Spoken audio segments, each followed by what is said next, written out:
Mimi mwenzio nimekuita hapa kwa jambo hili. Jambo lipi? Ya kutongoza.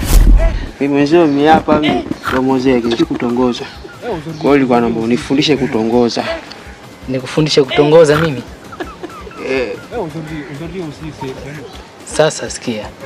Mimi nitakufundisha lakini lazima unipe kidogo kitu. Kitu gani? Pesa. Kama pesa mimi hapa nitamwambia mama nitumie. Na hilo daftari la nini? Mbona kama mhalili wa sesa? Yaani hapa hii unaongea, mimi naandika. Alafu nikiandika hapa naenda kumwambia vile vile. Hiyo nikiongea, wewe unaandika huko alafu ndo unamfikishia yeye. Hivyo hivyo. Hapa kazi hivyo. Sasa sikia. Andika hivi.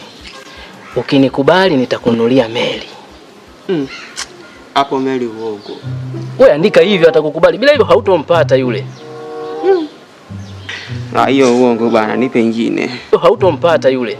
Sawa. Ukinikubali nitakununulia meli. Tayari eh? Ndio.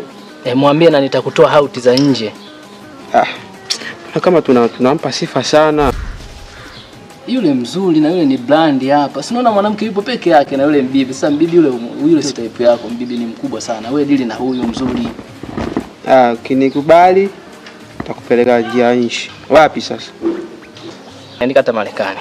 Marekani. Chapati na maragi zipo? Zipo, ondoa wasiwasi kabisa. Sawa.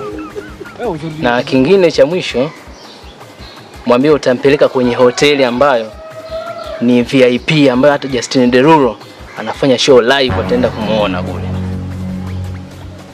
Alafu muda unaongea naye sasa, hautakiwi kucheka, anatakiwa uwe serious ili akusikilize vizuri.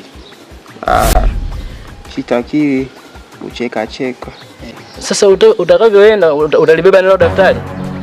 Mwishoni utampa na hela. Nimpe shingapi? Hela yoyote utakayokuwa nayo, hata 20,000, 5,000. 5,000. Wanawake wanapenda hela. Fanya hivyo.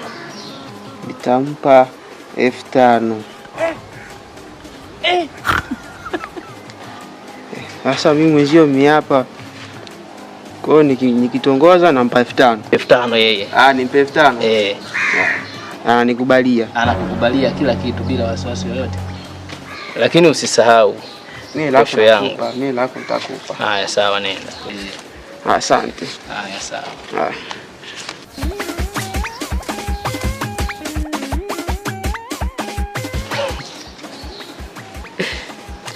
Yaani huyu namlia hela zake mpaka nitakavyo hapa kambi nimefanya mambo kibao mtaani.